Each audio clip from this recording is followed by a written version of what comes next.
Hello guys, nandito tayo para re-reaction na natin yung video. At kitang-kita naman ng ating madlang people ang kagalingan ng ating president. At kayo na lang yung humusga kung gaano kagaling pag-direct ng ating president. Very obvious naman kung meron tayong katinuan sa pag-iisip. Ang kalayaan ng isang malayang bansa ay maging malaya sa kasinungalingan ng ating pamahalaan. Pero ito, klarong-klaro, kitang-kita ng madlang people kung paano tayo ginagago ng ating administrasyon na yun. So paano tayo aasenso? Ano aasahan natin sa gobyernong ito? Sa ganitong reports na napaka-vital, and this is very important to our people to know the dignity of our authorities and also to our public servant to do their job with integrity and honesty to the people. Kasi tayo ang nagpapasweldo sa kanila. Maawa naman sila sa mga Pilipino na naghihirap ngayon. Sa laki ng sweldo nila, sila lang nakakain ng masarap. Yung mga Pilipino, yung mga pobre na tayo yung nagbibigay pera ng ating pamahalaan para isweldo ng malaki para sila makakain ng masarap. Pero hiningi po natin dito ang kanilang code of ethics as a public servant na maging honest sila sa mga Pilipino.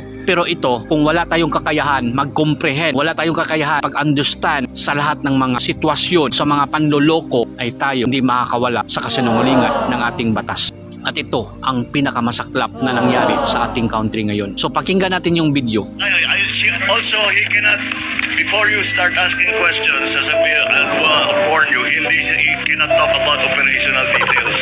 Kaya pag bigla kaming sasapat at sasabihin namin pag So ngayon guys, ipapakita natin yung na-intercept na mga tulad-tulinadang sabuk na napakadami. So ito guys, makikita natin na talagang magaling talaga magsinungaling tong ating Pangulo. Being a good public servant, being a good authority, being a good policeman. So itong taong ito, Sir Police, ay nakikita natin na talagang meron pa siyang konsensya. At nakikita natin na hindi siya makapagsalita ng maayos. Kasi pagkatotohanan ang ibalita natin, wala tayo ganitong mga reaction. Parang walang alam at tinuturuan pa ng ating president kung paano gawin. Diba? At ito pa, ang pinakamasakit guys, no? Hindi alam kung paano nila ginawa. Very obvious to our madlang people na wala silang alam kung paano ginawa. Pero this is the biggest drug hole that happened to our country right now. So makikita natin dito na yung pagdideceive sa mga tao, kawawa yung mga Pilipino guys, kawawa yung ating mga kababayan. Sa sobrang hirap ngayon, ginaganito pa tayo, kailangan na tayong umaksyon. Okay, let's proceed. That's because it's still ongoing. But he can tell you what happened. Okay, sabi niya, he can tell you what happened. Pero anong sinabi ng ating good policeman? Naawa talaga ako tuloy dito guys.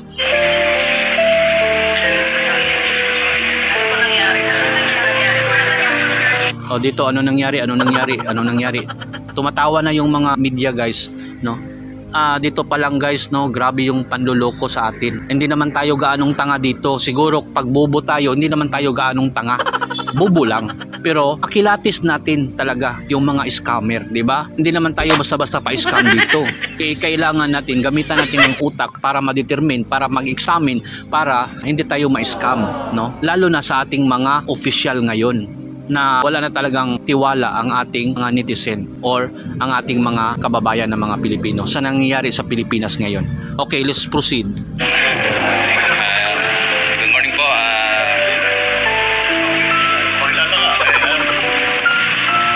Ito, hindi siya makapagsalita kasi wala siyang detalye kasi hindi totoong nangyari. Walang hulihan. Ito lang, merong balita talaga na ipahiya niya yung dating Pangulo natin na which is nagtatrabaho ng maayos, gumagawa ng kabutihan para sa country natin. At hindi lang yun, sa unang taon pa lang, ilang buwan lang, ay nagbabaan na yung mga presyo at nalinis na yung ating mga maduduming lugar sa Pilipinas like Pasig River, Metro Manila, Boracay. At hindi lang yan, gumawa pa siya ng mga kabutihan katulad ng pag-extend ng mga ID, katulad ng passport natin, katulad ng mga driver license natin at lahat-lahat. Ang daming ginawa ng ating Pangulo noon.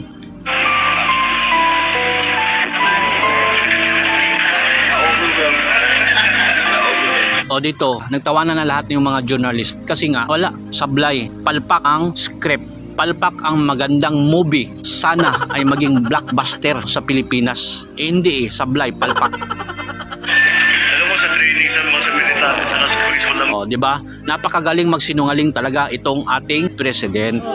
training para makakaharap sa president. Paano? Tinuruan pa, 'di ba? Bakit mo tuturuan ang isang profesional? Nag-aral yan ng criminology. Hindi mo na dapat turuan yan. Alam niya yung trabaho niya as a police officer, 'di ba? Magiging tanga tayo dito. Magiging walang sense ang ating bansa. Pagtanga yung mga pulis na walang sasabihin. Paano pag may kaso-kaso? Walang panglaban yung mga pulis kasi walang sasabihin. So acquitted yung kaso. Dismiss yung kaso. Ganun. Kumarap sa bala, kaya namin. Pero kumarap sa president. Kaya daw niyang sumalo ng bala. Napakasunangaling. Testingan natin. So, magandang umaga po sa ating lahat sa ating mahal na pong Okay, bangag na Pangulo. sir, sa lahat po narito. Maawa ka, pulis, mamang pulis, maawa ka sa bayan. No, your duties is to serve and protect the people, not to protect our politician na sila ang kumukuha sa pera ng taong bayan. Yun po, hindi pa po kami makakapagbigay ng isang Makonsensya ka, mamang pulis, makonsensya ka. Okay?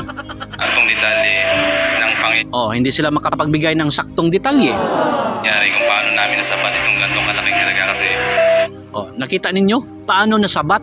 Paano nakuha itong ganitong kalaking rug hole?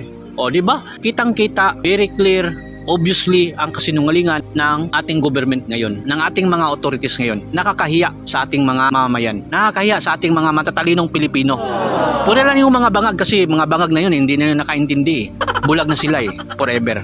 Kaya lagi tayong ganito. Naghihirap hanggang magdaan yung next generation until next generation bulag pa rin at wala tayong aasinso kasi tinutolerate natin ang ganitong pangdadaya sa ating bansa. umuusad pa rin po yung aming investigasyon. Ayaw po namin makompromiso yung mangyayaring Kompromiso mangyayaring ano? Meron pa kayong kompromiso? may sampa po namin yung kaso laban po doon sa tao. Lamang po at maraming salamat po. Wala na, the end. So ano pa? Ito, merong pahabol. Di ba? Pinagtawanan ang ating administrasyon. Hindi ba nakakahiya yun? Na-intercept niyo sa Di ba? Binababoy ang ating Pilipinas, guys. Binababoy ang ating bayan. At ang masaklap dito, ang mga pulis mismo nakipag-operate sa kagaguhan ng ating leader. Paano na ngayon? Paano tayo aasinso? So, meron po kaming regular na checkpoint na di ba? Walang masabi, guys. Walang tamang details. Wala na. Sira na talaga yung Pilipinas. Nagawa po dito sa bayan na Latagdag. So, as part of intensified crime prevention. So, part of it. Ang tanong dito, saan galing yung shabu? Bakit napakadami? Yan ba ay bibigay ng ating mga opisyal? Ano yan? Gagawing regalo? Naku naman. Saan galing yan? At hindi kami naniniwala na na-confiscate nyo yan. Very obvious. Ako, kawawang Pilipinas kung ganitong mangyayari. Kawawa yung bansa natin, guys. Huwag natin itolerate ang mga ganitong gawain, guys. Kasi kawawa yung mga Pilipino, kawawa yung ating mga kabataan. Pina-flag down po namin yung mga sasakyan. At saka yung mga authorities, mga police, Armed Forces of the Philippines, mahiya naman kayo sa taong bayan. Yung sweldo ninyo hindi po galing sa president, galing po yan sa taong bayan. Mahiya naman kayo, magserbisyo kayo ng tama. Please, mahiya kayo sa taong bayan. Action na. Democratic country tayo. Kailangan tayo ng transparency. Full details. Maging relevant kayo sa taong bayan. Maging transparent kayo. Maging honest kayo. Yan po yung trabaho ng isang opisyal, ng isang authority. Lalo na pag ikaw ay politician, nagsiservisyo sa bayan. Kung mayroong suspicious po, so yun po, sinasubject po namin for inspection po. So yun po, gagaya po na nangyari dito po sa pangyayaring ito. Yun po ang naging resulta. Nasapat po namin yung ganito kalaking halaga po